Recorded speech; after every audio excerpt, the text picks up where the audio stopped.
I just thought I'd share with you our journey, I guess, of how we got to here today. So Choices is a trusted publication that provides families with information to help them confidently navigate the early stages of their child's hearing journey. Some of you might even remember our very first edition of Choices, which was published over 20 years ago. Even back then, there was a need for this sort of information to be available to families.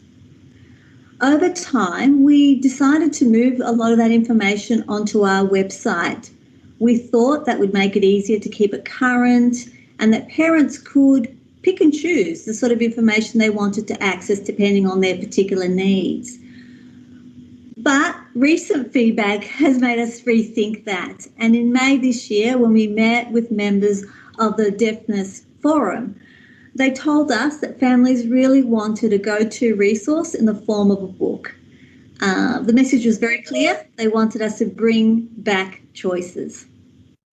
And so over the past 3 or 4 months, we've worked with parent representatives and senior paediatric specialists within our own organisation to review the resources we had, produce some new content, and really bring it together into one publication again so that we can have that available to our clients and the community across different forms, both a booklet as well as an e-book.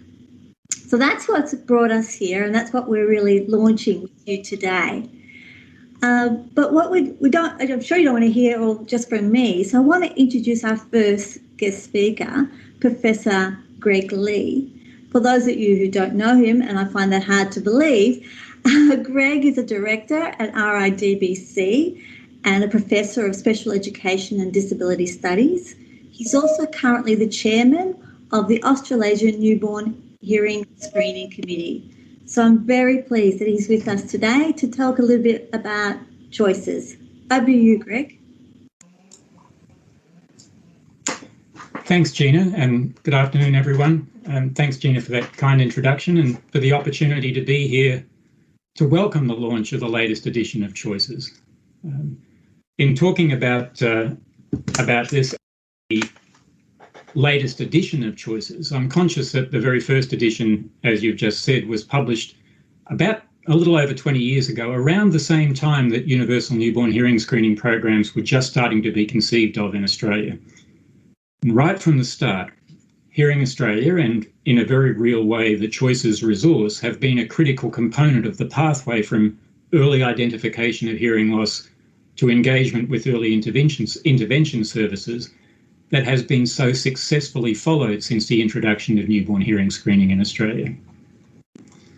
In 2012, an international collective consisting of service providers from a range of different professions, university academics, and importantly, parents of children with hearing loss, worked together to co-create a document that was ultimately published in 2013 as an international consensus statement on best practice in family-centred early intervention for children who are deaf or hard of hearing.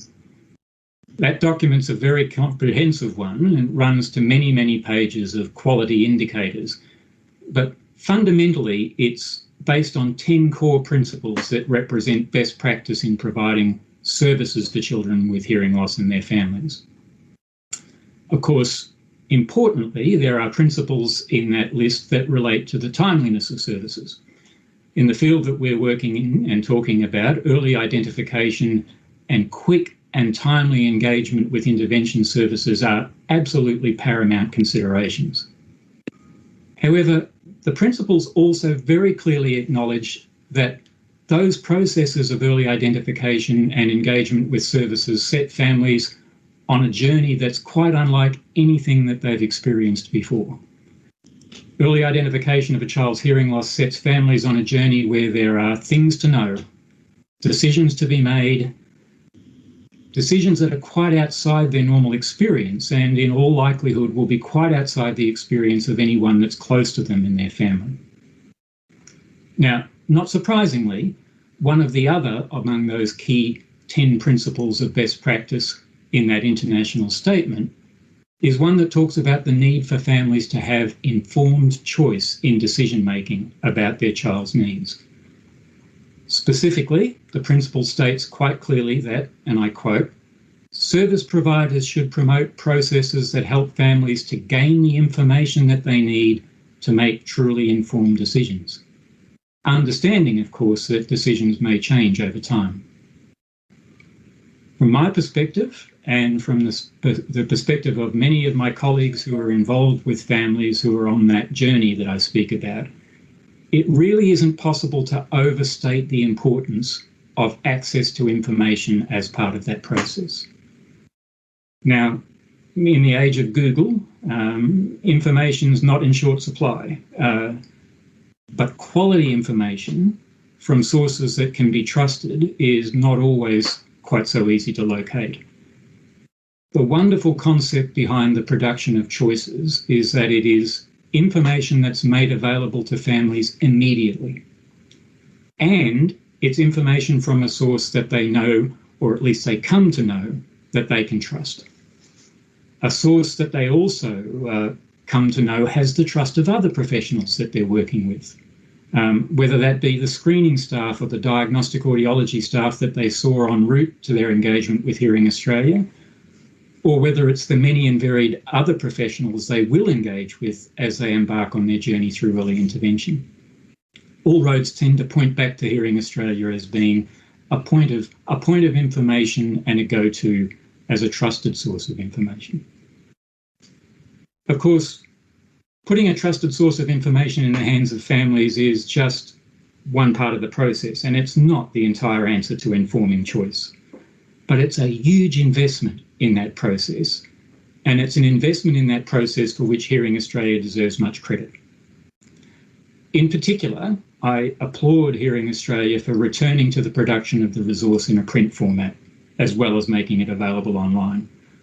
One of the great benefits of having the resource in a printed format is that it becomes a ready go-to for families, a point of easy access to information for them when they need it, and it's also a ready resource to be able to share easily with other extended family members who are also, of course, on their journey about their family members' hearing loss. It's information they need at the right moment and in an accessible form. For all families of children who are deaf or hard of hearing, there are and there will continue to be choices that need to be made. Information that needs to be gained and information that needs to be interpreted. Questions that need to be asked and questions that need to be answered. And there's knowledge that must be gained and has to be used to advantage as they seek the best possible outcomes for their children. This resource fits into that space brilliantly as a trusted point to return to again and again whenever families are ready to use it and whenever they might need that information to be restated or clarified. So, on behalf of many people who are part of that journey that I'm talking about with families, thank you to Hearing Australia for launching this new edition of Choices in e-copy and importantly in print. It really does feel like we're welcoming back an old friend, one who's trusted and truly supportive of what so many people are trying to do or trying to achieve for deaf and hard of hearing children and their families. So well done, Hearing Australia, and thank you. Thank you, Greg. Thank you for that context and for reinforcing the importance of the information in helping people and families make those informed choices. Well, I'd like to now introduce Alison King. Alison is Principal Audiologist for Paediatric Services at Hearing Australia, and she's been a paediatric audiologist for us for over 30 years. She's also a member of the Hearing Australia Human Research Ethics Committee, and this is certainly an area of passion for her. In fact, Alison's been a driving force in bringing back choices. So I'd like to give her the opportunity to talk a little bit about it. Up to you, Alison. Thank you very much, Gina. And thank you to Greg for those very kind and insightful words about both the importance of informed choice and about the publication Choices, which we're absolutely thrilled to bring to you today. I'd like to take you on a journey through Choices, just highlighting a few key features of the booklet, and I'll do that via a PowerPoint presentation. So I'd like to take you through the booklet to begin with, and then finally to acknowledge the people who've been instrumental in helping us. As Greg has pointed out, the time of diagnosis of hearing loss in a child is a challenging time for the family, and it's one in which they're trying to make a number of decisions while at the same time coming to terms with a very big change in their life on the whole. And what we wanted to do with Choices was to provide them with a source of factual information that was unbiased. We've had a lot of feedback over the years about the parent resources that we've developed, both in the printed form and more recently online. And some of the feedback we've had is how important it is to have a single location for all relevant information, and that not everybody wants to access their information in the same way, which is why we have the printed form of Choices and also the online form. We get a lot of requests through our website for information from families or people who are interested in hearing loss but not necessarily attending our service, some people from overseas, students and so forth. So not only do we hope by putting the ebook online to provide it as a way to support our own clients, we hope it'll be a resource for many other people who contact us for information.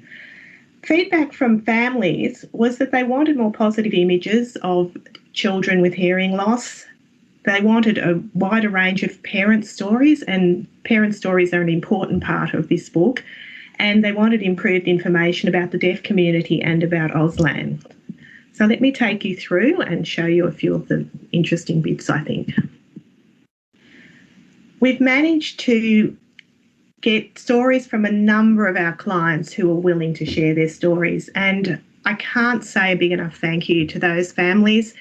If you look at the Choices booklet and read through those stories, people have been very honest about their experiences, and I think that's just so valuable.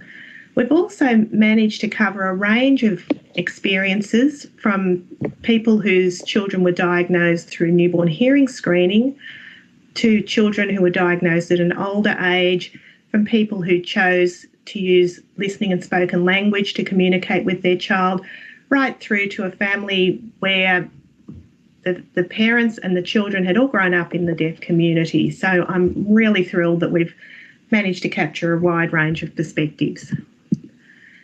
As you might expect in a book that Hearing Australia puts out, we have provided a lot of information about our service, but also about hearing tests and hearing technology and so forth.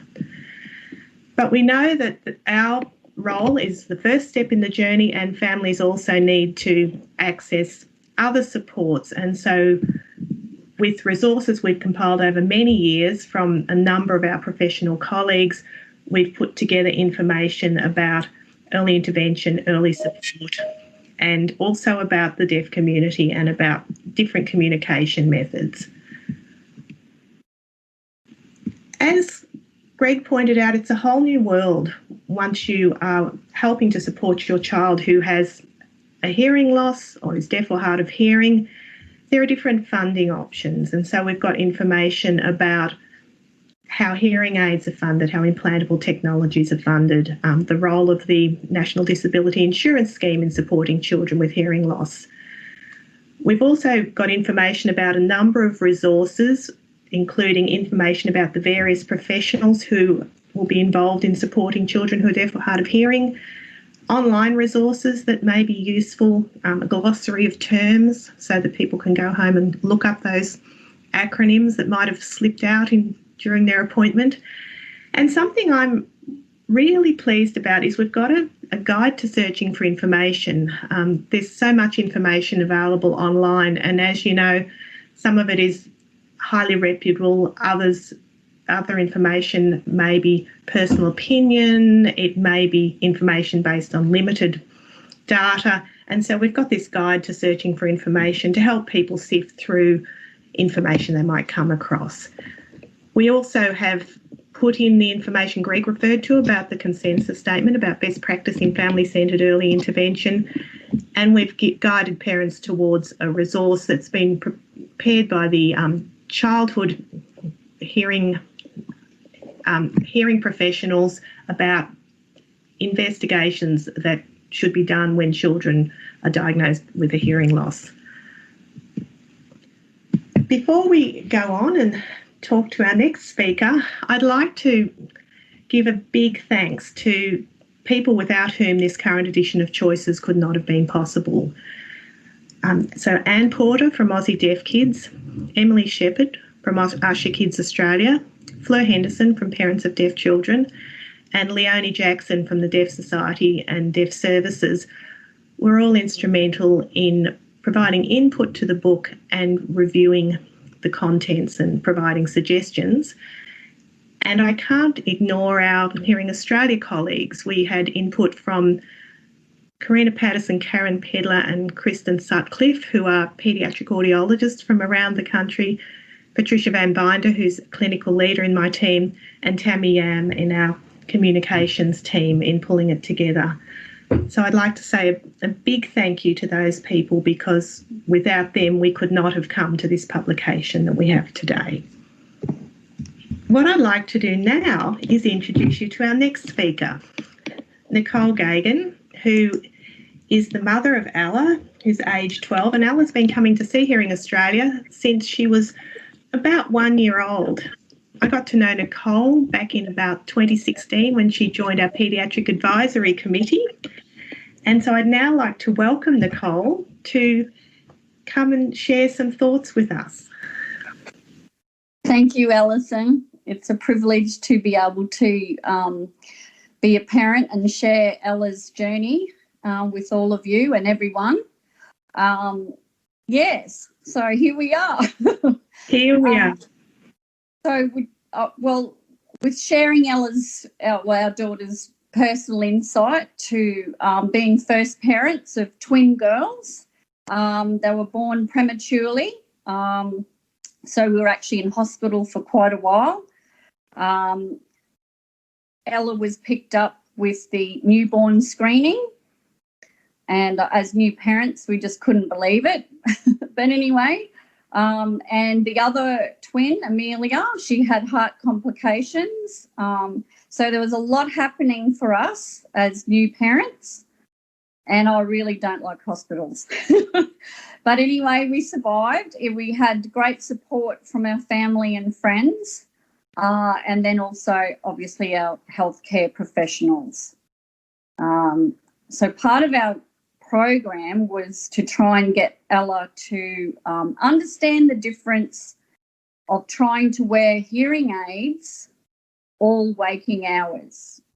It was a very difficult process to start with because she's a baby, and also we needed to chew the fat or kick around the ball and understand what it means and how I was going to juggle all this.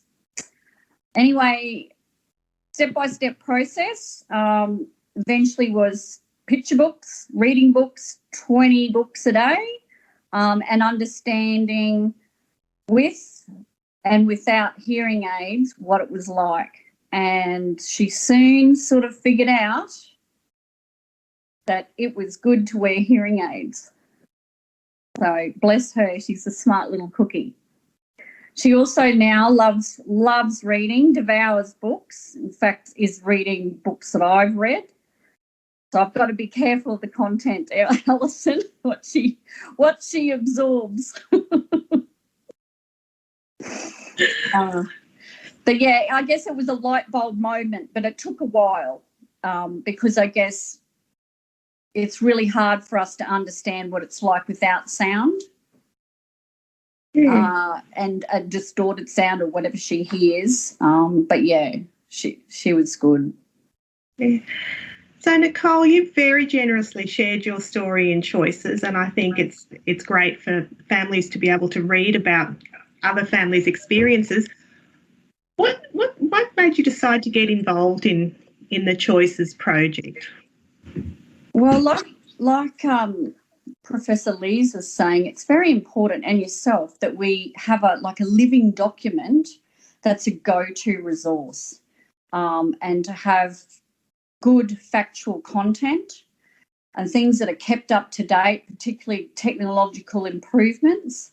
And it's just to gather information as quickly and to one place that's easy to digest and easy to then be informed to make those key decisions, especially all like through education, because we didn't know what it meant. Did it mean going mainstream or not? We wanted that inclusive education and being able to participate in all aspects of education life and community life.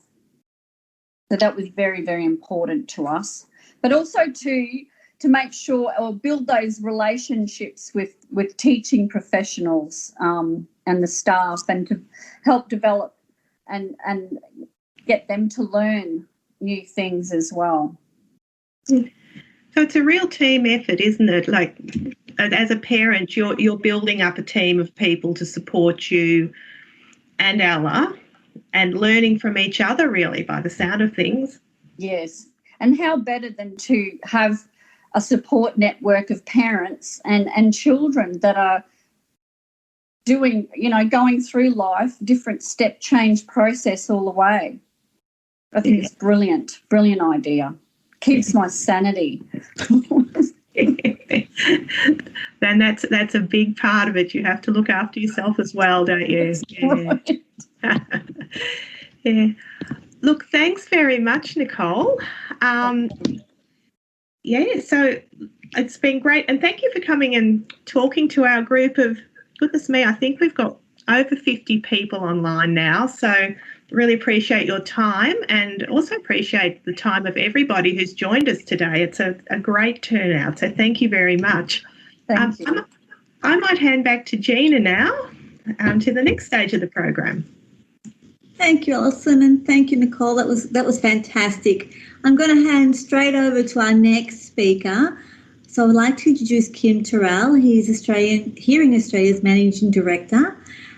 Kim comes with an extensive career working with and advising various ministers and officers, and he's been with us now for over 2 years, and has been a great support of us relaunching Choices. So over to you, Kim. Thanks, Gina, and good afternoon, everyone, and a special thank you to Nicole and Greg, and for really everyone for joining us today. It's fantastic to have a good roll-up. Today is a significant occasion for us. As most of you will know, we've got a long tradition of helping parents with children with hearing loss, and in the last 12 months, we cared for around about 14,000 children under the age of 12 who had a hearing aid or a cochlear implant. And that's about 50 kids every day of the year. And every child and every family that come to see us matters. And you've heard, I think, a little bit of that already today. And we want to really continue to build on that legacy, that tradition. And just to give you an example of what we're doing there, we're very keen to reach into Aboriginal and Torres Strait Islander communities and really help kids in those communities who have high rates of hearing loss. And that's why I'm so pleased that our HAPPY program, the hearing assessment program that has been funded by government, is in place. And just to give you a flavour, we've seen some 3,000 children in the last 12 months in 93 different regional and remote locations across the country. And of those 3,000 children, about 830 of them have had undiagnosed hearing loss. So we've actually reached in and started to get them onto referral pathways to get them the help they need. And that's why things like Choices and providing information and actually into, kind of getting in and working with communities for us is our reason for existence. It's in our DNA. And I too want to acknowledge everyone who's helped bring the publication to life. I want to pick up on Gina's point made early on that we got the message in May. We've moved quickly to launch the product. We think it's terrific, and we're very grateful for everyone who's helped us get it to this point. And of course, we're going to continue to update it and to improve it as we go forward. And because at the end of the day, we know children and parents need help at each stage of their journey. and that's why we exist. So on that note, I just wanted to say thanks again for joining. It's really important that we acknowledge the publication and the launch today. And a special thank you to Alison and our Hearing Australia team who's been behind this as well. And I really look forward to making sure that we continue to work together and use the publication to our best ability to help parents and help kids. So Gina, thanks very much. Thanks, Kim. And in our last minute together, I also want to add my thanks. Obviously, thank you to our partners and all the people that Alison mentioned who really helped us create our New Choices booklet. Obviously, Alison herself and all Hearing Australia team members. And in particular, I want to thank really all our supporters and everyone that's been able to attend and join us today. We're very proud of this booklet. And we're pleased to be able to make it available both in printed and ebook version, where people can pick up from any one of our hearing centres or of our website. And we've also dropped a link in the chat if you haven't had a chance to see it. So, yeah, thank you. Thank you, everyone, for your support. Please keep providing us feedback because we want to respond. And we want to make sure that not only Choices publication, but everything that we provide is useful, relevant, and easy for you to access. So, again, thank you, everyone, for your time today. And enjoy reading Choices. Bye.